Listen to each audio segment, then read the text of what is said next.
안녕하세요. 오늘의 데일리 뉴스레터에 오신 것을 환영합니다. 1. 일본의 굴욕이 드러났다. 2. 미쓰비시는 파산 직전이다. 3. 모든 것이 삼성의 손 안에 있다. 한번 진실을 알아봅시다. 삼성의 행보가 심상치 않다고 합니다. 과거 삼성의 행보에 기웃음을 보냈던 거대 재벌 미쓰비시가 삼성의 품 안으로 들어갈 수 있다는 소식이 흘러나왔기 때문이죠. 수많은 거짓말과 파벌 싸움으로 약해진 미쓰비시는 삼성의 처분을 기다릴 수밖에 없는 처지로 전락했다고 하는데요. 이 소식을 들은 일본 정부는 미쓰비시 구제를 위한 긴급회의에 들어갔다고 하죠. 대체 일본을 중심으로 무슨 일이 벌어지고 있는 것일까요? 삼성의 초대 회장이자 지금의 삼성을 잇게 한 전설적인 인물. 호암 이병철 회장 탄생 100주년을 앞두고 축하 만찬이 벌어졌습니다. 그런데 이 자리에서 뜻밖의 발언이 나온 것입니다. 바로 삼성의 로고가 일본 기업인 미쓰비시와 비슷하다는 점을 선대 이병철 회장이 직접 언급했다는 사실을 말한 것이죠. 이건희 회장이 지금의 삼성 로고로 바꿨기에 별 문제가 없었지만 만약 예전 로고를 그대로 유지했다면 미쓰비시와 분쟁이 있었을 정도로 비슷하게 생겼습니다. 미쓰비시의 로고는 세 장의 떡갈 나무 잎을 형상화한 빨간색 마른 모 3개가 이어진 모양입니다.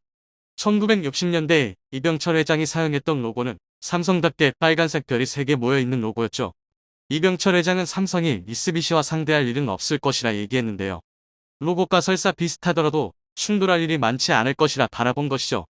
하지만 이건희 회장이 비약적인 상승을 이끌어냈고 삼성은 미쓰비시를 추월하고 세계적인 IT 기업과 겨룰 만큼 글로벌 대기업으로 발돋움했습니다. 과거 이병철 회장이 상상할 수 없을 정도로 엄청난 규모를 자랑하는 삼성은 최근 반도체 시장 1위를 차지하며 인텔을 제치며 90조가 넘는 매출을 기록하는 기염을 토했죠. 삼성전자의 전세계 반도체 매출 점유율은 13%로 과거 인텔이 차지하던 점유율 매출을 추월한 수치입니다. 시장조사업체 가트너에 따르면 삼성은 메모리 반도체 분야에서 2020년에 비해 무려 34.2% 매출 성장을 기록했다고 발표했죠. 세분화해서 살펴보면 디램 시장에서 삼성전자는 엄청난 매출을 기록했습니다. 시장조사기관 옴디아에 따르면 디램 시장 점유율은 43.9%에 달해 디램에서 삼성전자를 거치지 않고는 얘기가 안 된다는 것을 증명했습니다. 이런 성장 속에서 삼성전자는 MS와 메타 등 서구 유명 기업과 견줄 정도로 성장하며 미쓰비시를 인수해도 이상하지 않을 만큼 세계에서 강력한 영향력을 행사하고 있습니다. 반면 미쓰비시는 과거의 영광에 취해 계속해서 추락을 거듭하고 있는 게 현실이죠. 일본 3대 재벌이라 손꼽히는 미쓰비시 재벌은 버블 경제 시절 일본의 경제 엔진이라고 불릴 정도로 거대한 기업이었습니다. 원래 제2차 세계대전 이후 이들 재벌 기업의 영향력을 염려한 미국은 일본 재벌들을 해체해 여러 기업으로 쪼개놓았는데요. 불행히도 한국 전쟁이 발발하면서 미쓰비시는 멸망의 문턱에서 부활, 다시금 재벌 기업으로 재탄생하게 되었습니다. 미쓰비시는 한국 전쟁 때 벌어들인 외화를 이용해 사업을 확장, 여러 계열사를 거느리며 해외로도 진출하면서 영역을 넓혔습니다.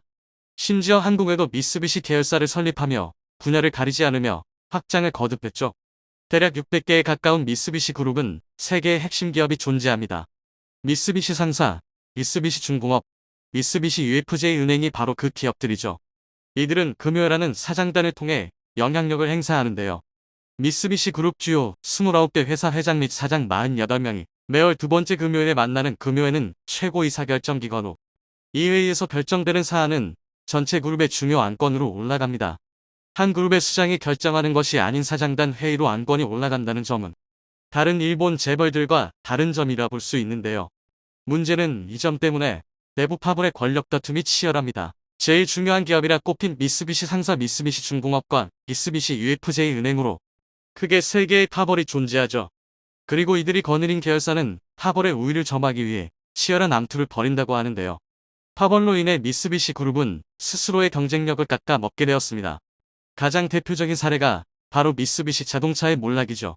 미쓰비시 자동차는 2000년 리콜 사항을 전부 은폐한 것이 들통납니다. 연이어 2004년에도 리콜과 관련해 문제가 생긴 사실을 감춘 것이 드러났죠. 미쓰비시 자동차의 대주주인 크라이슬러는 연이은 신뢰도 타격에 충격을 받아 미쓰비시에 대한 지원을 중단하는 일이 있었죠. 결국 신뢰도 타격을 회복하지 못한 미쓰비시 자동차는 경쟁사인 닛산 자동차에 인수되는 굴욕을 맛봐야 했습니다. 미쓰비시 그룹 차원에서도 자동차를 도와줄 수 없다는 판단이 들 정도였죠. 미쓰비시 자동차의 도덕적 해이를 살펴보면 파벌에서 이기고자 하는 마음이 이 모든 사단을 일으킨 것입니다. 파벌의 성과를 위해 입단속을 하는 행보가 지속되면서 사내 분위기에서도 수치를 속이고 문제를 아무렇지 않게 취급하는 일이 지속된 것이 회사 전체를 망가뜨린 원인이 된 것입니다. 자동차가 아니라 미쓰비시 그룹 산하 기업들은 전부 비슷한 문화가 퍼져 있죠. 미쓰비시 전선과 미쓰비시 신도 등 제조업체에서 기준, 미달 제품이 판매되며 장인 정신을 부르짖던 일본 기업의 심각한 도덕적 해이가 관찰됐습니다. 심지어 미쓰비시 알루미늄의 경우 기준 미달 제품 출하가 알려졌지만 모든 고객으로부터 안전 문제가 없다는 점을 확인했기에 얼마나 기준 미달이 되었는지 수치조차 밝히지 않는 뻔뻔한 모습을 보였죠. 고객사에서 문제가 없다고 얘기했기에 속이는 게 문제가 없다는 모습이었습니다. 2022년까지 이러한 행태는 이어지고 있는데요. 미쓰비시 산하 기업인 미쓰비시 전기의 경우 일본 6개 공장에서 총 47건의 허위 검사 성적표가 드러났습니다. 20년 넘게 허위 사실을 기록하고 있었던 것입니다. 외연을 성장하고 기업을 발전시키려는 노력보다는 내부 파벌 싸움에서 승기를 잡기 위한 치장에 더 힘을 쏟은 결과 미쓰비시는 삼성그룹에 뒤처지는 기업이 된 것입니다. 게다가 기술 개발에도 안일한 모습을 보이며 미쓰비시는 미래 먹거리 문제에도 신경 쓰지 않는다는 모습을 보였습니다.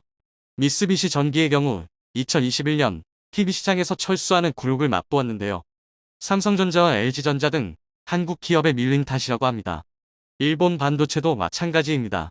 미쓰비시 역시 반도체 사업을 운영하며 한때는 세계 반도체 시장의 심장이라는 소리까지 들을 정도였지만 승리에 취한 미쓰비시는 기술 개발과 트렌드 읽는 것에 실패, 결국 이전 기술에만 집착하는 모습을 보이며 한국에게 밀렸습니다. 격세지감이라고 할 정도로 삼성의 무서운 성장의 칼날은 현재 미쓰비시를 향해 있다고 합니다. 최근 삼성 이재용 부회장은 뉴삼성을 내세우며 새로운 산업 육성과 기존 산업의 확장을 생각하고 있는데요. 마기업 합병 시도를 위해 여러 기업들을 물색 중이라고 합니다. 삼성은 2017년 하마나만 인수 이후로 별다른 기업 합병은 없었습니다. 하지만 글로벌 경제 지형이 바뀌고 대형 IT 기업들의 인수 소식이 잇따르면서 경쟁력 제고를 위해 마가 삼성도 필요하다는 분석이 나왔죠.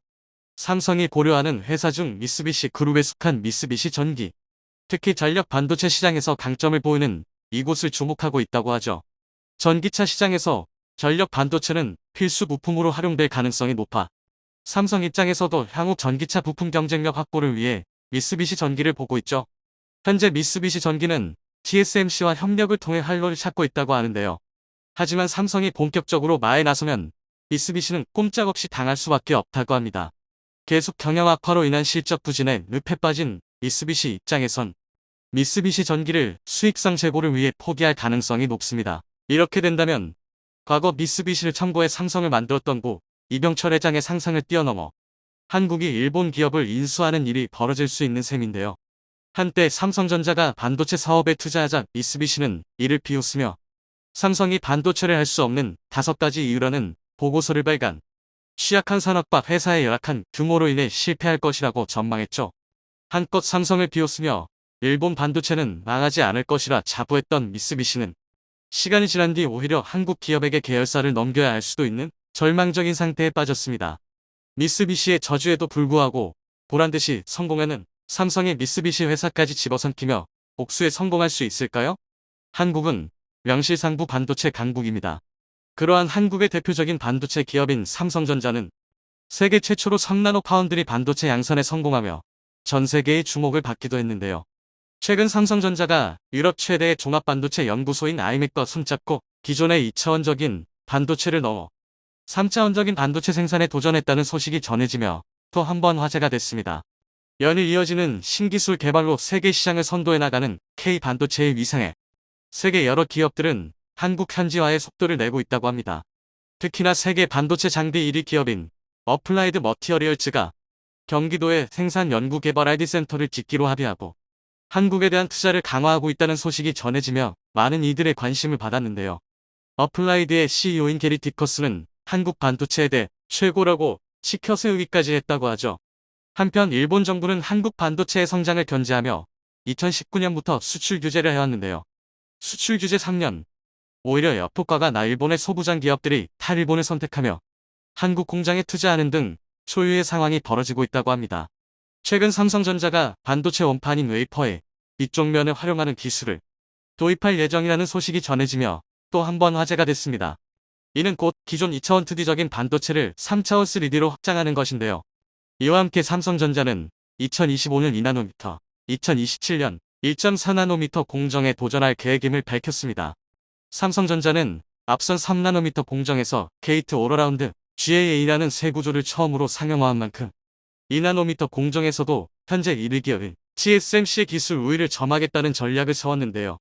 반도체 업계에서 공개한 내용에 따르면 삼성전자는 2나노미터 공정부터 웨이퍼의 뒤쪽을 활용하는 기술인 BSPDN 백사이드 파워 딜리버리 네트워크를 활용할 예정이라고 합니다. BSPDN은 기존 반도체 성능의 한계를 뛰어넘기 위해 고안된 기술로 지난 2019년 벨기에 루벤에 있는 유럽 최대의 종합반도체 연구소인 아이맥이 제안한 개념입니다. 반도체는 전기 신호로 작용하기 때문에 전류를 어떻게 흘려보내는지가 곧 기술의 핵심이라고 할 수 있습니다. 반도체의 성능과 효율을 동시에 높이기 위한 공정 미세화가 진행될수록 전류 흐름 처리 기술은 더욱 중요해졌는데요. 이전 기술만으로는 그 한계가 명확했습니다. 그 한계를 처음 해결한 것은 2011년 인텔이 상용화한 핀팻 성빈 FET 구조였습니다. 전류가 지나가는 통로를 3개로 만들어 마치 지느러미처럼 볼록할 철 모양으로 배치한 것인데요. 핀팻 구조 역시 더 세밀한 회로에서는 이전과 같은 문제가 발생했습니다. 그래서 새롭게 개발된 기술이 바로 GAA 기술입니다. GAA 기술은 기존의 문제 해결을 위해 전류가 흐르는 동로 상하저 사면을 회도로회처럼 감싸는 방법을 도입했는데요. GAA의 구조 특성상 전류의 흐름성이 더 좋아질 수밖에 없는 구조이기에 보다 더 세밀한 회로를 그리는 게 가능해졌지만 기술을 상용화한 회사는 없었습니다.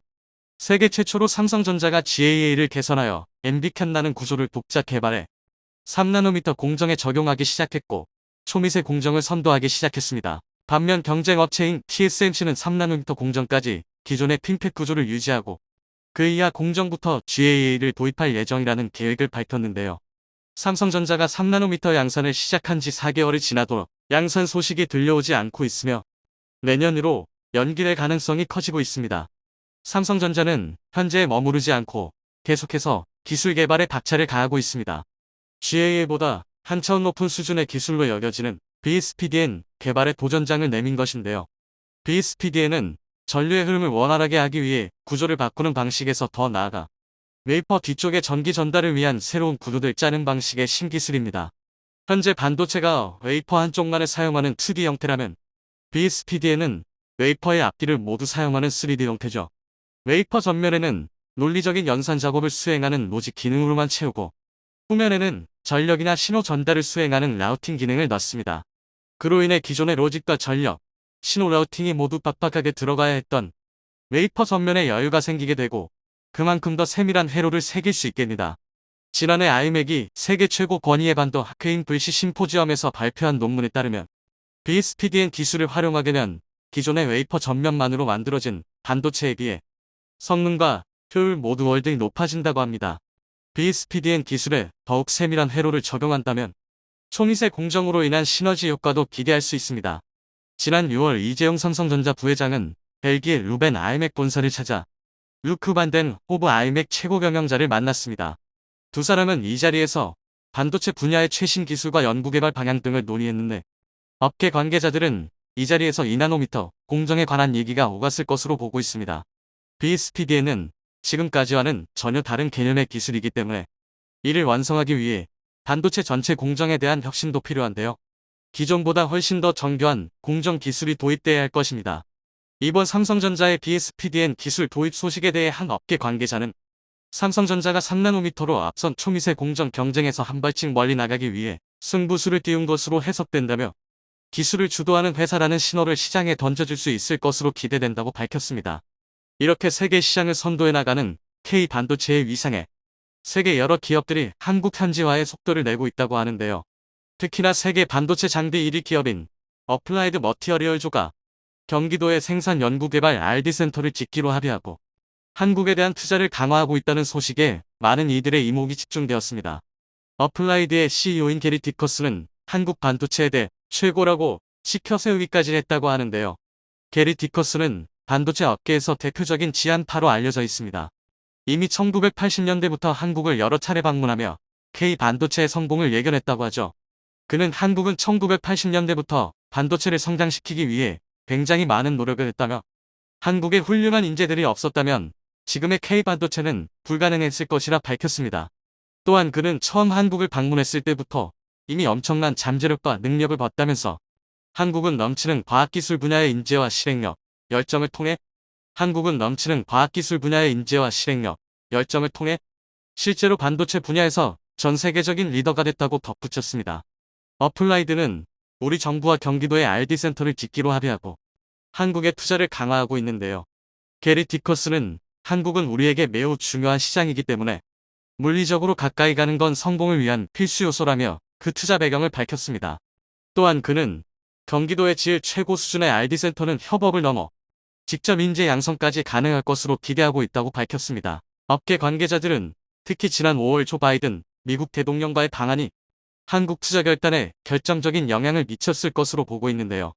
게리 디커스는 미국을 대표해 한국을 방문한 소감으로 변곡점이라는 표현을 사용했습니다. 그는 반도체가 우리 사회에서 얼마나 중요한지 깨닫는 변곡점이 됐다며 인공지능, 빅데이터, 전기차 등 반도체는 이미 모든 산업을 변화시키고 있고 앞으로 더 큰 영향을 미칠 것이라고 내다봤습니다. 한편 일본 정부는 한국 반도체의 성장을 견제하며 2019년 극자외선 EUV 포토레지스트 수출 공제에 우리나라에 치명적인 피해를 줬는데요. 수출 규제 3년. 오히려 역효과가 나 일본의 소부장 기업들이 탈일본을 선택하며 한국 공장에 투자하는 등 초유의 상황이 벌어지고 있다고 하죠. 최근 일본의 반도체 화학 소재 기업인 JESR은 생산 연구개발 R&D 한국 현지화에 나섰다. 지난 17일 JESR은 한국에 있는 자회사인 JSR 일렉트로닉 머트리얼즈 코리아젬의 지분을 전량 인수한다고 밝혔는데요. 젬은 JSR이 2014년 국내 소재 유동회사인 페리코퍼레이션과 합작해 삼성전자, SK하이닉스 등 한국 반도체 고객사에 반도체 소재를 수월하게 공급하기 위해 설립한 회사입니다. 당시 페리는 전체 지분의 60%, JSR은 40%를 투자해 젬을 세웠는데 이번 인수로 JSR은 페리의 지분까지 전량을 획득하겠습니다. 이번 JSR의 인수는 반도체 주요 소재 생산 연구 현지화를 본격화하기 위한 사전 준비 작업으로 간주되고 있습니다.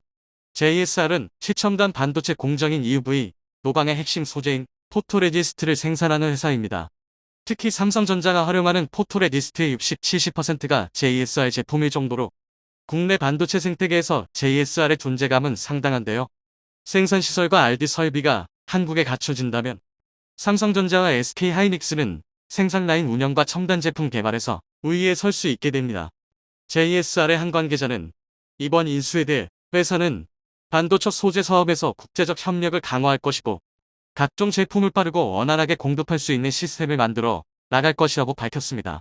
JSR의 현지화 추진 외에도 이미 다양한 일본의 소재 부품 장비 소부장 기업들이 국내 생산 현지화의 속도를 올리고 있는데요. 지난해 도프 일렉트론텔은 2천억 원을 들여 국내 연구개발 거점을 마련했으며 도쿄화공업톡은 2019년 인천 송도에 포토레지스트 생산 라인을 마련해 일찌감치 생산에 들어갔습니다. 또한 시레스와 또톡과 주문자상표 부착 생산 OEM 방식 포토레지스트 생산을 타진하고 있으며 스미토모화학은 올해 국내 자회사인 동우아인캠을 통해 포토레지스트 출하를 시작했습니다. 핵심 소재의 생산 현지화가 이뤄지면 우리나라 기업들이 상당히 유리한 구질을 확보할 수 있을 것으로 기대되는데요. 최근 한 순위가 공개되어 화제가 되고 있습니다. 미국 뉴스 매거진 US 뉴스는 하버드과 펜실베이니아대와 함께 매년 전 세계 2만여 명을 대상으로 순위를 조사해 발표하고 있습니다. 바로 지난달 공개되었던 2022 최고의 국가 순위입니다. 한류열풍, 경제 등 세계 뉴스에서 이름을 자주 올리고 있는 한국의 순위는 어떨지 매우 궁금했는데요. 2022년에는 85개국 대상 1만 7천여 명을 조사했다고 합니다. 조사 항목은 사실 조금 난해하고 주관적이라고 느낄 수 있는 항목들이 있긴 했습니다. 한국어로 번역하면 조금 더 객관적이지 못하다고 생각될 수 있습니다. 민첩, 기업 가정신, 유산, 힘, 삶의 질 등등으로 평가되었죠. 평가 항목으로서 타당하다고 보여지는 부분도 있지만 주관적인 지표로 평가되는 부분도 있어 수긍이 가지 않는 부분도 있었습니다. 그러나 다양한 항목 중 특히 객관적인 지표가 가능해 조금 더 신뢰가 가기에 더욱 주목해야 할 부분은 타워임이었습니다. 세계에서 가장 강력한 국가들로 뉴스 헤드라인을 지속적으로 지배하고 세계 경제 패턴을 형성하는 국가들의 순이었는데요. 이들 국가들이 서약을 하면 국제사회에서도 적어도 일부는 그것을 지킬 것이라는 믿음이 있고 영향력이 있는 국가라는 것이 그 설명이었습니다. 결과적으로 한국의 순위는 6위였습니다. 우리가 흔히 강대국이라고 떠올리는 나라들은 당연히 미국과 중국이겠죠? 역시 1위는 미국, 2위는 중국이었습니다. 그 뒤를 이어 러시아, 독일, 영국, 우리 대한민국 순이었는데요. 7위는 프랑스, 8위는 일본이 차지하고 있었습니다. 다른 나라들 순위를 조금 더 살펴보면 9위는 아랍에미리트, 연합국, 10위는 이스라엘, 11위는 사우디아라비아, 12위는 캐나다, 13위는 인도였습니다. 한국의 순위는 2019년 발표에는 10위, 2020년에는 9위, 2021년은 8위였던 것으로 확인되었습니다. 매년 한 계단씩 꾸준히 상승하고 있었음을 볼 수 있는데요. 한국은 타워이미 부문에서 평균 64.7점을 받아 이 부분 6위를 취재했던 것입니다. 세부 항목 중에서도 수출이 강하다 84점, 경제적 영향력 79.8점, 강력한 군사 79.1점 등 높은 점수를 차지한 것으로 볼 수 있었습니다. 반면 리더 22.5는 다소 낮은 점수였습니다. 이 순위를 매년 조사하고 발표하는 매체는 한국의 성장을 인상 깊게 평가하고 있었습니다. 조사 설명에 따르면 한국은 1960년대 이후 계속해서 성장에 박차를 가하고 있으며 빈곤이 크게 감소하고 있는 나라라는 설명으로 시작하고 있었습니다. 더불어 서울에 주목을 하며 주요 수출품인 기술력과 자동차를 대표하는 삼성, 현대의 본사가 있는 곳이라는 소개를 했는데요. 한국 기업들이 한국을 대표할 정도로 크게 자리잡고 있는 모습이었습니다. 그만큼 현재 세계적으로 한국 기업이 강세를 보이고 있다는 것을 알 수 있었습니다. 우리 한국은 현재 7번째로 큰 수출국이자 11번째로 큰 경제 규모를 자랑하고 있죠. 우리나라가 주로 높게 나온 부문을 살펴보면 최근 많이 이슈가 오르고 내린 분야로 설명할 수 있을 것 같은데요.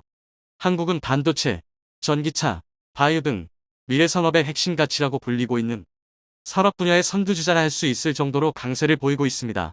또한 올해 방위산업 분야는 우크라이나 전쟁 이슈와 맞물려 맹위를 떨치고 있다고 해도 과언이 아니죠. 이런 국제 정세를 다반영하고 있는 부문이 파워 힘순이라고 봐도 무방할 것 같습니다. 세계 패권 다툼을 하고 있는 미국과 중국이 나란히 1위와 2위를 차지하고 있는 것을 봐서도 경제력을 대표할 수 있는 순위라고 볼 수 있는데요. 1960년 한국 전쟁 이후 황폐해졌던 곳에서 불과 60년 만에 눈부신 성장을 할 수 있었던 것에 모두 놀라고 있습니다. 그래서 한국의 성장을 더욱 눈여겨볼 수밖에 없고 6위로 뛰어오른 한국을 견제하는 세력이 갈수록 늘어나고 있음을 최근 느낄 수 있습니다. 최근 미국의 일화법, 반도체 과학법, 원전 수출법 등 여러 법안을 통과시켰던 행보는 전 세계적으로 우려가 될 정도로 자국주의를 향해 가고 있는 상황인데요. 중국 견제를 표방하고 있지만 반도체, 전기차 등 한국의 선도적인 분야이기에 한국의 위기를 가져다 주고 있는 부분이 추후 어떻게 작용될지 관심이 모아지기도 합니다. 세계 최고 강대국 사이에서 화두가 되어 세계 경제를 이끌어가고 있는 점은 정말 대단하다고 할 수 있는 부분입니다. 하루아침에 만들어진 경제 강대국은 아니죠. 이렇다 할 지하자원 하나 없이 국민 한 사람 한 사람이 오랜 시간 노력하며 이룬 결과라고 할 수 있습니다. 이번 순위를 보고 가장 기겁할 나라는 아무래도 일본일 텐데요. 일본은 한국이 점점 위에 오르고 있는 사실에 대해 그간 수없이 부정하고 있었습니다. 그러나 부정하고 싶었던 사실을 최근 부정할 수 없게 되었죠. 그 정도로 격차가 벌어져 버렸기 때문입니다. 2020년 순위만 보더라도 한국은 9위를 차지하고 있었고 일본은 7위를 차지했습니다. 그러나 2년이 지난 이번 순위는 완전히 뒤집어진 상태입니다. 앞서 설명드린 대로 일본은 8위를 한국은 6위를 기록했기 때문입니다. 일본에서는 이건 너무 객관적이지 못한데? 아무리 우리가 요즘 경제 상황이 안 좋다고 해도 한국 아래라는 것은 받아들일 수 없어 라는 반응을 보였습니다. 별로 신뢰롭지 못하고 숫자는 숫자일 뿐이라며 순위 자체를 부정하고 있었습니다. 그도 그럴 것이 일본은 2019년 수출 규제를 하는 등 한국 경제가 급속도로 발전하는 것에 어떻게든 제동을 걸려고 했었는데요. 오히려 수출 규제를 통해 어려움에 직면해 있던 소부장 부문의 국산화에 성공하며 공급의 다변화를 시도할 수 있는 기회를 열어주었죠. 한국의 경제력을 인정하지 못하는 일본이 또 한 번 놀랄만한 순위도 함께 공개되었습니다. 군사력 순위였습니다. 일단 이 지표상 현재 전쟁을 하고 있어서인지 1위는 러시아, 2위는 미국, 3위는 중국, 4위 이스라엘 뒤를 이어 한국은 5위에 자리 잡고 있었습니다. 최근 폴란드의 대규모 수출이 영향을 미친 것으로도 보이는데요. K9 전차를 비롯해 대량의 무기 수출로 올해 연초에 목표로 잡았던 150억 달러를 넣어 200달러까지 가능할 것이라는 예상이 나오고 있습니다. 폴란드를 이어 슬로바키아도 FA50과 K2 구매를 희망한다는 의사를 적극적으로 밝히고 있고 루마니아, 말레이시아 등도 수출 계약에 한 발짝 다가갔다고 볼 수 있습니다. 호주, 노르웨이 등 무기체계 전환 사업의 최종 후보군으로 계속해서 평가를 받고 있는 곳도 다수 있습니다. 한국과 일본의 차이는 강력한 군대 부문에서 극명한 차이를 보이고 있는데요. 한국은 79.1점인 반면 일본은 25.3점을 기록하고 있습니다. 이 부문에서 격차는 점차 벌어질 것으로 보이죠. 최근 일본은 결국 무기 수출마저도 한국의 패배, 반도체, 가전의 패배에 이어 방산업도 살리지 못해라는 기사를 통해 일본의 현 상황에 대해 보도한 적이 있었는데요. 패배라는 자극적인 단어를 먼저 사용하면서 자아 성찰을 하고 있었던 부분은 굉장히 이례적이라고 할 수 있습니다. 최근 한국 방산에 두드러진 활약을 뒷퍼버 일본 방산업계의 현실에 대해 한탄하는 내용이었는데요. 지난 8년 동안 일본의 방산 완성품 수출은 거의 한 건뿐이라고 직시하고 있었죠. 이러한 방위산업을 포함한 경제적 격차는 점차 벌어질 수밖에 없을 것으로 보입니다. 그러나 경제력에서 우리가 일본을 앞섰다는 내용이 중요하지는 않습니다. 주변 국가의 시기와 견제 속에서 매년 한 단계 성장했다는 것이 이 조사에서 가장 유의미한 점이라고 할 수 있는데요. 한국이 낮게 나온 리더 등의 지표를 조금 더 끌어올리면 앞으로가 더욱더 기대되는 대한민국이 되지 않을까 싶습니다.